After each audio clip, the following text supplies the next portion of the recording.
You're listening to the newest episode of Life Equals Choices, Choices Equal Life, with your host, Kim Over. This is Kim, and welcome to the 24th episode of Life Equals Choices, Choices Equal Life. I changed the podcast I had originally intended for Choices, Choices Equal Life. I changed the podcast I had originally intended for today to address the racial unrest that has enveloped our country and the world. I hope you enjoy it.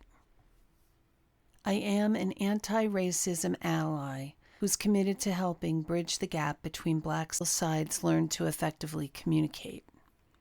I also realize my views are steeped in white privilege and I may make a mistake with my words, so I hope my Black friends who hear anything racist in this podcast will call me out on it so I can correct what I'm saying. Thank you in advance. Mistakes and missteps along the way. I ask for forgiveness in advance. Don't let fear of doing or saying the wrong thing stop you from speaking out. People will help you to know why you may want to change your language. It won't stop me from speaking out. My position will not be popular with some of the people I know. I'm okay with that. I will lose friends who think I'm stirring a racism pot that no longer exists. To that I say, if there's nothing there, how can I stir it? Racists may actually hate me, and I'm okay with that. How can I stir it? Racists may actually hate me, and I'm okay with that. I am white, and live with the privilege of believing I won't be murdered for my beliefs. I have the power to speak and want to magnify the cries for justice from my Black brothers and sisters. For this arduous task, it's because in my 20 years of conducting diversity workshops in a variety of settings literally around the world, I have learned a lot. I learned by listening. I have the privilege of being able to listen to marginalized groups in a setting where they're willing to talk about is that many of us white folks don't understand. That's partially because we don't want it to be true, and partly because Black people overall won't talk with us about racism. It isn't safe. And Black people talk about being tired of trying to help us understand something we will never be able to comprehend. Most of us whites think that racism ended when a civil rights protest stopped, or when we elected a Black president. Most white people have good friends who are Black and feel no racism at all towards Black people.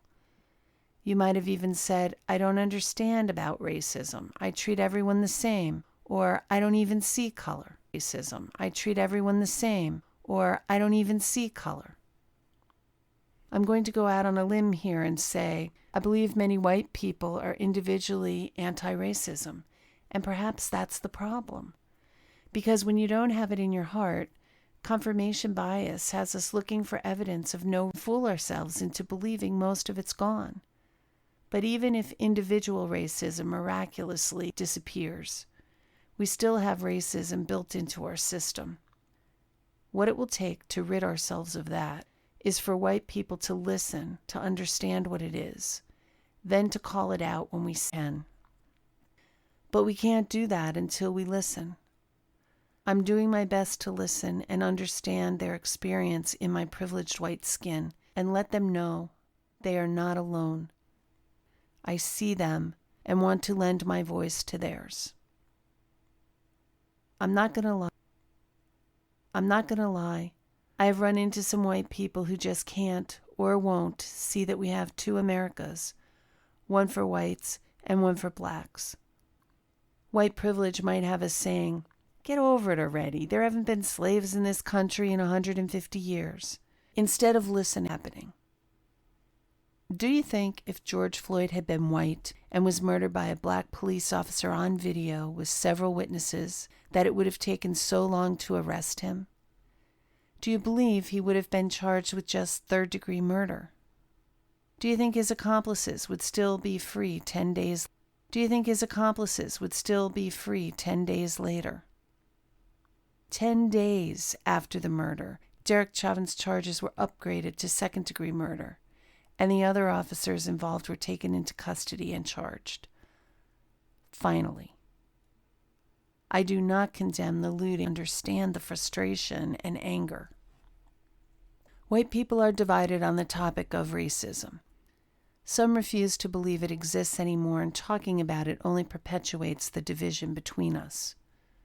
Of course, there are still blatant racists who believe in white superiority, and even more dangerous are the undercover white supremacists. Yep, they believe whites are superior and know it's not politically correct to say so, so they're insidious, creeping into the fabric of society. There are some of us who insist they're colorblind and treat everyone the same. But skin has a history. It means something. Recognize it means paying honor and tribute to their experiences. There are those who are waking up to injustice, those who believe racism was mostly random events perpetuated by bad people. They have black friends, work side by side with people of color, and raise their kids to be fair and just. And there are strong allies who are joining the call of their black brothers and sisters to put an end to racism, and I say, I applaud them. We may be coming late to the table, but we're here now. And this is the one thing I thank our president for. We may be coming late to the table, but we're here now. And this is the one thing I thank our president for. With his divisiveness, he has created the climate that has brought many racists out from darkness so we can see who they are. White people can now see injustice where they couldn't before, and for that topic, many people would still be hiding themselves under the cloak of colorblindness. Are there problems in the black community? Of course there are, just like there are problems in white communities. The problems are just different. But many of the things you could point to in the black community are symptoms of an unjust system. A lot is due to socioeconomic conditions. I don't offer this as excuses for criminal behavior, but perhaps some compassion and understanding of why some of these problems exist is in order. Limited resources, inferior schooling, fewer job opportunities, living with fear and schooling, fewer job opportunities, living with fear and mistrust, having disproportionality in all aspects of the criminal justice system, and few avenues for recourse all take their toll. These things are basic human rights for those of us with white skin. Sure, people can be white skin. Sure, people can be white and live in economically impoverished situations, but they don't have to cope with systematic racism as well. So please don't point to symptoms of racism as reasons black people only get what they deserve. As a choice theory advocate, the pride rather than the inside. Choice theory is a psychology that teaches people don't change because they are forced to change from the outside. Sure, make consequences bad enough and most people comply with external threats if they're painful enough, but it does nothing to change the motivation and attitudes inside. Do things their way. As soon as they're out of sight and earshot of the threatener, they'll revert to their previously desired behavior because their beliefs and attitudes haven't changed. External control doesn't work in the long run. Yes, you can gain compliance in the moment, but it further disenfranchises the oppressed. This is why legislation can be passed against racism and hate crimes, and we still have closet racists, and lately many of those have come out of their closets in all their glory. What will we do with them? Recently, I know what we've done with them. In the case of Ahmaud Arbery, we've allowed his murderers to run free for 2 months until video footage emerged that made it impossible not to charge them and hold up to public scrutiny. In the case of George Floyd, we arrested a man who can clearly be seen murdering a man and only charged him with public pressure, upgraded that to murder too. And we allowed his accomplices to go free without charges for 10 days. Even the laws we have on the books are applied differently to white and black offenders. Have the laws changed some things? Sure. There are no more colored back of the bus and give their seats up to white folks anymore. And employers are no longer allowed by law to discriminate against people of color when hiring. But how can a law really enforce that? If I'm an employer and I don't want to hire a black person, no one can make me do that. I'll be able to no one can make me do that. I'll be able to fabricate any number of reasons as to why the white person was the better candidate. And if only black people apply for the job, then I can decide to wait to fill the position until enough time has elapsed and I can post the job again. External reasons are not strong enough to looking. In this challenging time of racial unrest, the only thing I know that can lead to internal change is effective communication. We white folks must stop defending ourselves and listen to try to understand a perspective we have never lived. We must be willing to put ourselves as best we can in another person's reality and imagine how different that life is. There are things we can do to increase the likelihood this will be our experience. If we have a personal relationship with a person of color, it's fine to ask them questions and to the answers. Don't try to justify or defend. Just listen, working to understand their position and know that they can only speak to their life experiences. Don't ask them to speak for all people of color. They can't do that any more than you or I could tell them what life is like for a white person. We can only speak to what life is like for us. And if they're exhausted from explaining, please allow them a pass. I have been advocating for understanding for about 14 days now, and I'm experiencing a fraction of the exhaustion people of color experience trying to explain their position to people who are colorblind. They're one of the good guys. I can only imagine their exhaustion of living that for a lifetime. I'm exhausted after just 2 short weeks. If you don't know a person of color well enough to have this conversation, know that it's not an acquaintance's or stranger's job to enlighten you to the plight of black and brown people in this country. There are many movies, books, websites, and events that can help you understand. When you're open to receiving the information, a simple Google search will help you find the New York Times and anti-racist reading list, and a curated free list on Amazon Prime under the Black History, Hardship, and Hope section. I already know I'm an expert in my life and my experiences. I have this down. At 59, I'm fairly clear how my life works. What I'm not an expert in is what life is like for my black friends and others who look like them. Yes, we walk side by side, work in the same places, eat at the same restaurants, and belong to some of the same organizations, and yet our experiences are vastly different. I cannot judge their experiences because I'm ignorant to them. First, I have an ear toward understanding, not just listening so I can enlighten them with my experiences and my understanding about why their experiences aren't valid. When you listen for understanding, you let go temporarily of what you believe to be true and allow for the possibility that the speaker may just have a valid alternative perspective based on their experiences. When you realize that listening to someone else's point of view takes nothing away from yours, you can hear it with more compassion and less defensiveness. Recognizing the institutional racism in our country, as well as, in fact, it can help you become anti-racism. We must be able to see the problem before we can do anything about it. And please don't blame the victim by pointing to rioters and looters, thinking that they're the problem. That detracts from the real issues. I don't think anyone focused on the real issues is advocating looting and rioting. Those behaviors are symptomatic of some people who are antagonizing protesters, opportunistic individuals who are looking for a way to steal, and a group of disenfranchised individuals who are just so frustrated. I don't like the rioting and looting any more than you do, but I can understand it. I can at least imagine the frustration of being treated as less than, of having to be worried your children could be killed for simply being black or brown. I can never really understand. I haven't shoes. Looking through their eyes, in their skin, I can imagine the frustration. But I can only imagine because I was raised in a just world. I was taught the police are my friends. If I thought I was treated unfairly, I had an avenue to raise my concerns and find justice. I lived an avenue to raise my concerns and find justice.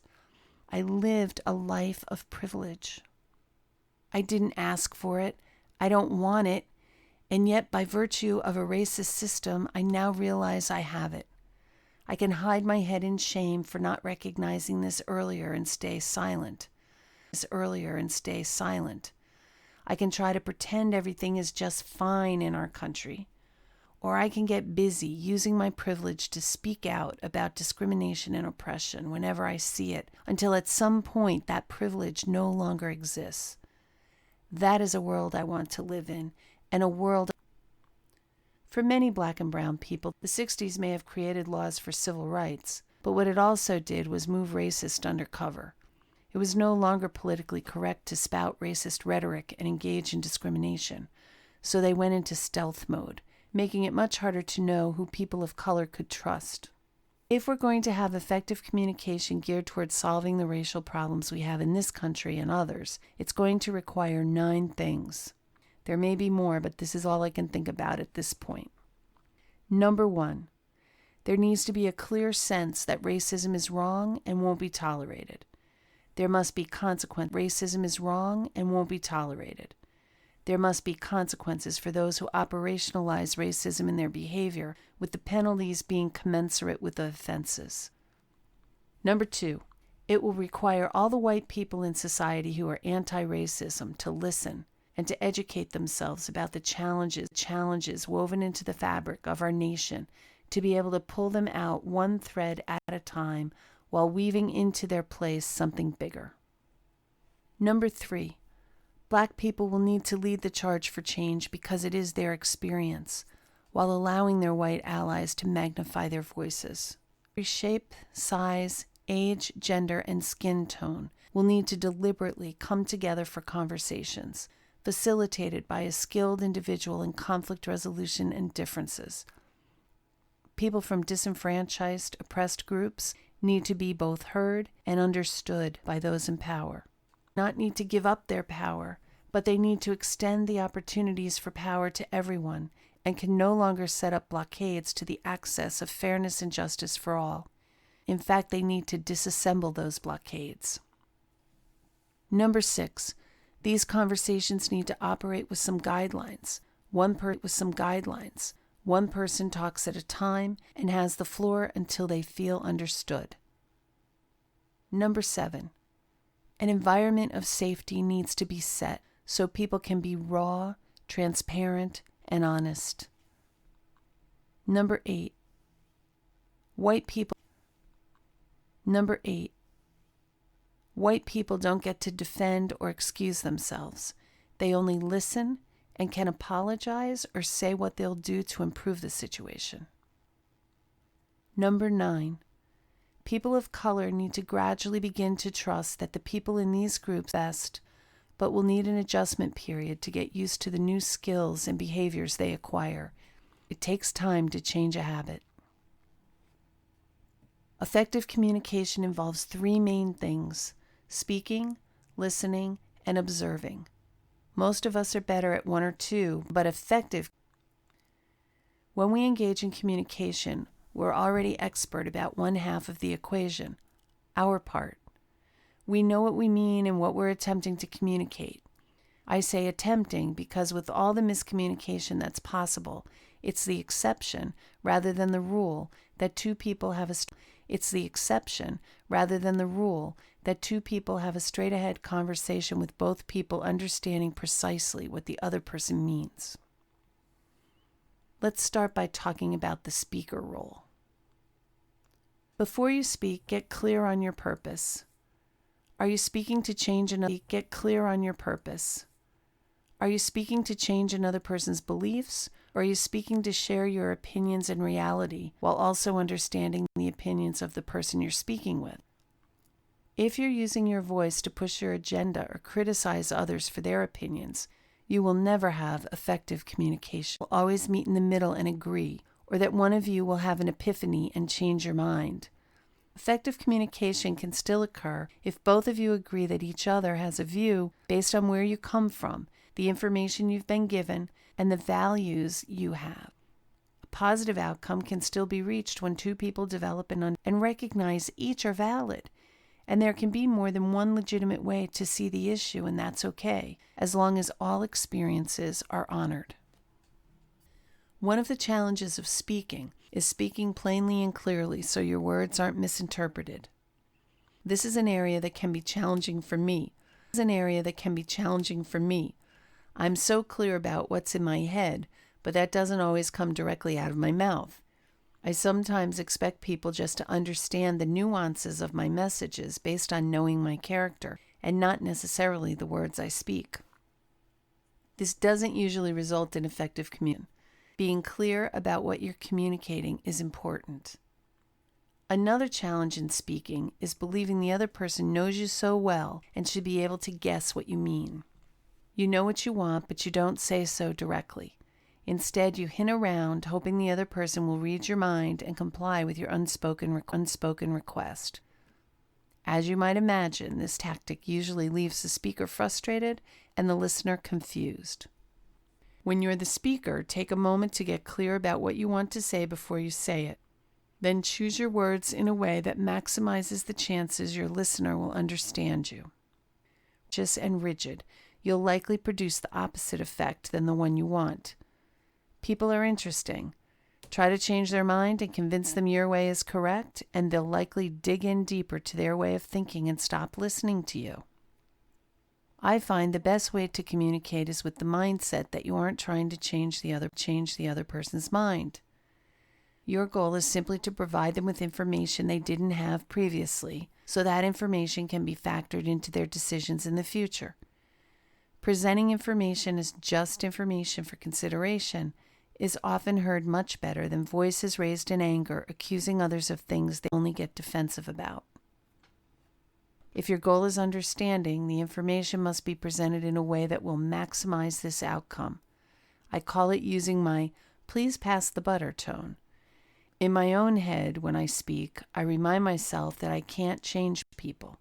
I can only provide information that they may hear that leads them to want to change themselves. Listening. Listening is a much harder job than speaking.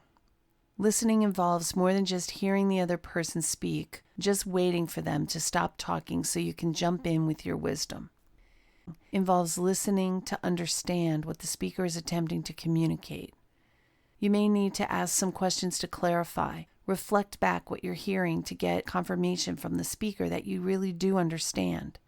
If you miss the mark, then the speaker continues to speak until you're able to understand to the speaker's satisfaction with the speaker's perspective. I can understand what you're saying and still disagree, but the idea is to work towards understanding. Consider the speaker's perspective and then decide what that new information does to your perspective. Did you move closer to the speaker's view, remain the same, or move further away? Remain the same, or move further away? Did you develop a new understanding of a situation? Best case scenario, you reach an agreement you are both happy with. This does not require agreement with each other's perspective.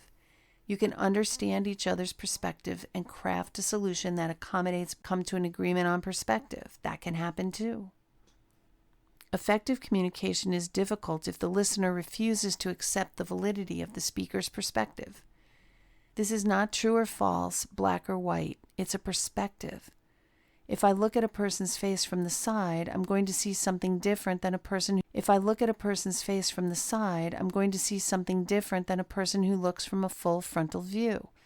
Perspectives can change opinions and experiences. Perspectives are influenced by genetics, the accuracy of your 5 senses, what you choose to focus on. Personal experiences more likely will have different perspectives than similar ones based on all the variables involved. Observing. Nonverbal communication makes up a large part of the communication process.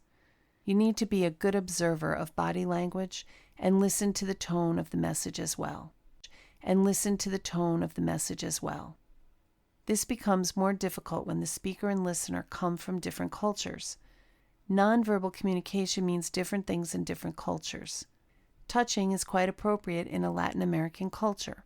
Loud talking and talking over one another is common in Italian culture. This is a much shorter distance in several Asian cultures. Hand gestures can mean different things in different cultures. One thing you can do if you notice some nonverbal language that struck you a particular way is to check out your perception. Ask, did you mean to discount what I'm saying right now by looking away when I speak? Or does that mean something else? Or nothing at all? When things are said or nonverbals are observed that means something to you, the listener, the normal response is to make a mental note of it. And if your discomfort was great enough, you probably told yourself a story in your head based completely on based on where you come from and the culture that's familiar to you. This was never clearer to me than in 2 different situations in Black culture for me. I went with a friend to a Black church. I was raised in a Methodist church in rural Pennsylvania. At my church, we were taught to be respectful by being quiet and reverent. We couldn't speak in church, particularly when the pastor was delivering the sermon. When it was time to sing, we opened the hymnal and sang the words and notes written on the page, standing still in our pews. When it was time to pray, we bowed our heads and said nothing but an amen at the end. At the Black church, the story I told myself, shouted out things as the pastor was preaching, danced in the aisles during the hymns, and often shouted out words to God during the prayers. I was shocked initially until I was able to talk to my host about my impressions, and we had a good laugh about it. Oh yeah, in my church, I'd never seen anyone touched by the Holy Spirit the same way I saw in the Black church. Man, I'm telling you, it was a little bit scary. This just speaks to how different cultures influence behaviors and can lead to terrible assumptions about what's happening in the minds of people who don't understand. When you find yourself in communication with someone from another culture, ask questions to understand before jumping to inaccurate conclusions. Another incident was when I was at a Black friend's house who was having a house party. I was the only white person there, but that was fine with me. Before too long, the cards came out. The game was bid whist. That's not a game I knew, but I'm a card player. I know spades, pinochle, hazy, and of course, old maid and go fish. My parents were pinochle players too, and when I was a kid, I remember card nights at my house. I was supposed to be in bed, but always the kid worried I'd sneak downstairs to listen in. You know what I heard? Not much. They would ask for another drink, ask which suit was trump, but there wasn't a lot of talking going on. In fact, talking was discouraged because it might be a code worked out between partners that gave them an advantage in the game. Guess what I heard? Posturing, so much so, as I observed from the couch, I was concerned 2 men were going to come to blows. Of course, that didn't happen, and I later learned that trash talking was part of the game, but without understanding that, I had a fearful story already made up in my head. So when you're observing, if you find yourself feeling some type of way about another's behavior or micro-movements, just ask. Have that be one of the guidelines. It can really cut down on a lot of misunderstandings. Part of my path to mental freedom is 100% responsibilities for all the things you do, including those you decide not to do. You're not responsible for what others do. I'm personally working to take 100% responsibility for my actions. I'm using my platform to speak about what I believe is right, and what we can do to contribute to fairness and healing for all. When the oppressed try to stand up for themselves, they need to worry about retaliation, social exclusion, job loss, mental and physical repercussions, up to and including death. It takes those with privilege to care enough to stand but side by side. My goal in taking on this podcast is not to fight the fight for my Black brothers and sisters, but to add my voice to the many who are screaming for equality and justice. I don't pretend that I'm some kind of expert. I respectfully stand with you. My hope is that I can help some of the white people who listen in with the concept of white privilege while letting my Black followers know I am listening. If I got anything wrong in this podcast, I'll print a correction. Please help me do better, get better, and be a better ally for you. Your lives matter, and be a better ally for you. Your lives matter. I want justice for Ahmaud Arbery, Breonna Taylor, and George Floyd, and for all those who came before. I hope and pray there won't be more to follow, but I'm not naive enough to believe this will be the end for all those who come after. We must listen, stop the discrimination and oppression, and then we can work towards healing for one race, the human race. Thanks for listening, and I hope you'll join me next week when I do an interview with one of my friends, Maureen Sampson from Australia. Should be dependent on yours. Talk with you then. This has been another thought-provoking episode of Life Equals Choices, Choices Equal Life. To listen to past episodes, please visit our website at www.thecenter.biz/podcast and remember to subscribe.